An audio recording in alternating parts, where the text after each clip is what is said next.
Hello भाइयों, आज के इस वीडियो में मैं आपको ये बताने वाला हूँ कि आपका स्टेमिना कम है या फिर आपको ये लग रहा है कि सिर्फ ये आपका नॉर्मली मेंटली डिसऑर्डर है। यदि कम है तो क्यों कम है, ये पूरी डिटेल मैं आपको आज के इस वीडियो में देने वाला हूँ। तो मेरे साथ अंत तक बने रहिएगा, वीडियो को बिल्कुल भी स्किप ना कीजिएगा, क्योंकि मैं आपको वीडियो के बीच बीच में ऐसी इंपॉर्टेंट बातें बताता रहूँगा जो शायद मैं आपको स्टार्टिंग में लास्ट में ना बता पाऊँ। भाइयों, आपने अपने बहुत से लोगों से सुना होगा जो आपकी जो बड़ी क्लास में है या फिर जो आपके आस पड़ोस के लोग हैं जो सीनियर हैं, तो उन्होंने कहा होगा भाई तुझमें दम नहीं है, तेरा स्टेमिना नहीं है, या तू कोई भी काम ढंग से नहीं करता है ना। तो डायरेक्टली कहा उन्होंने, या डायरेक्टली कहा कि आपका स्टेमिना कम नहीं है। तो देखो, पहले ये जानते स्टेमिना है क्या, स्टेमिना को डिफाइन करते हैं कि देखो पता होगा स्टेमिना है क्या, भाई तभी तो उसको पता कर पाओगे ना कि उसमें क्यों कम है, अपना क्या वजह है, क्या कैसे कम हो, क्या करना है ना। तो वही तो स्टेमिना की परिभाषा ये है कि यदि आप फिजिकली और मेंटली स्ट्रांग है तो मीन्स आपका स्टेमिना अच्छा है ना। और फिजिकली और मेंटली वीक है तो आपका स्टेमिना वीक है या आपका स्टेमिना कम है।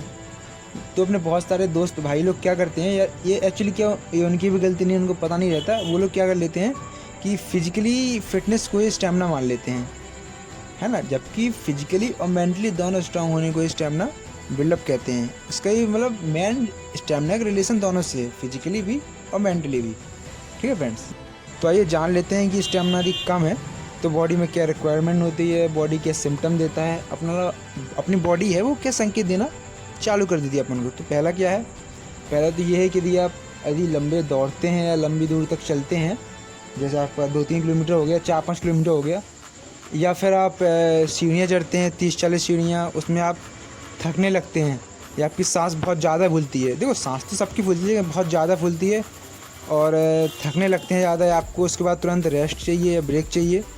ठीक है, तो वो एक सिम्टम ये है आपका स्टेमिना कम है।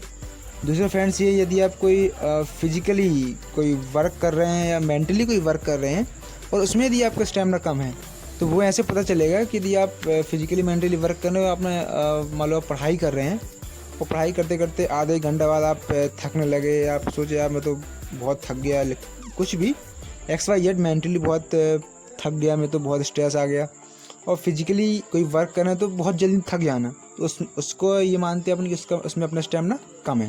ठीक है फ्रेंड्स, और तीसरा क्या है,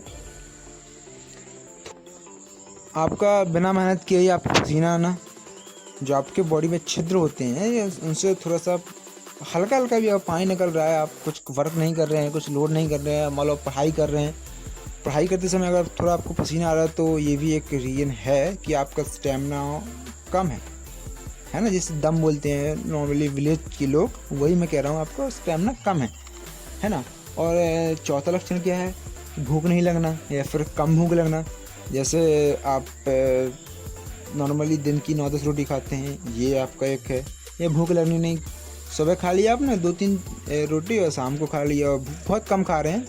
और एक ये भी होता है कम खाना खा रहे हैं, तो इससे भी आपका स्टेमिना कम होता है। ठीक है, और क्या है, जो नेक्स्ट सिंबल है वो पानी कम पीना। ठीक है, पानी कम पीना भी एक ज़्यादा मेन रीजन तो नहीं मानते इसको, मेन मुद्दा तो नहीं मानते, लेकिन ये कि भी हल्का रीजन है। ठीक है फ्रेंड्स, तो आइए अब बात करते हैं, स्टेमिना कम तो है आपका, ये तो हो गया लक्षण है कि यदि थकान आना या कम रोटी खाना, कम खाना खाना।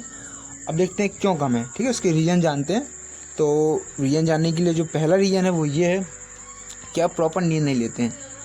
ठीक है, एक नॉर्मली बंदे को मैं मानता हूँ कि 7 घंटे की नींद लेनी चाहिए। एक 7 घंटे की नींद एवरेज होती है और वो नॉर्मली बंदे को लेनी चाहिए। ठीक है, उसमें क्या होता है, आप मेंटली रेस्ट मिलता है, आपको फिजिकली रेस्ट मिलता है। ठीक है फ्रेंड्स, और दूसरी बात, जो दूसरा है आप रीज़न अपना, वो ये है आप पानी कम पीते हैं। एक नॉर्मली बंदे को 4 से 5 लीटर पानी पीनी चाहिए। और कोई एथलीट है, कोई भी स्पोर्ट्स प्लेयर है, कोई भी फिजिकली जिम या फिजिकली फिटनेस की फील्ड से है, तो उसको मिनिमम 6.5 लीटर पानी पीना चाहिए। ओके फ्रेंड्स, और तीसरा फ्रेंड्स ये है कि आपका फिजिकली और मेंटली स्ट्रांग ना होना, है ना। फिजिकली कोई एक्टिविटी नहीं करते और मेंटली कोई एक्टिविटी नहीं करते हैं तो आपकी बॉडी डाउन होना स्टार्ट हो जाती है ना फ्रेंड्स। तो तीसरा कारण ये है आपका कि आपकी बॉडी को परफेक्ट जो ट्रेनिंग मिलनी चाहिए डेली की, यदि आप एज अ नॉर्मल व्यक्ति हैं तो आप आधे घंटा आपको मॉर्निंग में रनिंग वॉक करनी ही चाहिए, थोड़ी सी एक्सरसाइज करनी चाहिए, है ना। एक एथलीट है तो आपको 6 से 8 घंटे एवरेज करना ही चाहिए। ठीक है फ्रेंड्स, तो आपका चौथा रीजन जो ये है वो ये है डाइट, है ना, कार्बोहाइड्रेट। क्योंकि क्या होता है फ्रेंड्स, देखिए कार्बोहाइड्रेट यूनिट इसको नापते कैसे हैं, ऐसा कि एक कार्बोहाइड्रेट में कितनी कैलोरी होती है। तो क्या है फ्रेंड्स, यदि आप 1 ग्राम कार्बोहाइड्रेट लेते हैं तो उसमें आपकी 4 कैलोरी होती है ना। जैसे आप कुछ एग्जांपल देता हूँ आपको, पानी में कोई कैलोरी नहीं होती है फ्रेंड, जैसे मिनरल्स में, आपके विटामिन इनमें कोई कैलोरी नहीं होती है। ठीक है, जो कैलोरी होती है वो कार्ब में होती है। 1 ग्राम कार्ब में और 1 ग्राम प्रोटीन में आपको 4 कैलोरी, हाँ लगभग 4 कैलोरी मिल जाती है। ठीक है फ्रेंड्स, अगर आप एक नॉर्मली पर्सन है, कोई वर्क कर रहे हैं, ठीक है, तो आपको डेली 1500 कैलोरी की या 1500 से 1800 कैलोरी की नीड होती है ना। इतनी आपको रिक्वायरमेंट बॉडी रिक्वायर करती है, इतनी आपको चाहिए होती है। अगर आप एक एथलीट हैं तो आपको वही 2500 कैलोरी के आसपास कैलोरी चाहिए होती है फ्रेंड्स। तो ठीक है फ्रेंड्स, ये वीडियो रहा हमारा, और हम कमेंट करके बताइए, लाइक बताइए कैसा लगा वीडियो आपको। ठीक है फ्रेंड्स, इस वीडियो में मैंने आपको जितना डिटेल में हो सका उतना समझाया है अपने तरीके से, जितना मैं डीपली समझा सका। अगर आपको कोई भी डाउट है या कोई भी प्रॉब्लम है तो आप मुझे नीचे कमेंट में बताइए, मैं हर बंदे का रिप्लाई करता हूँ।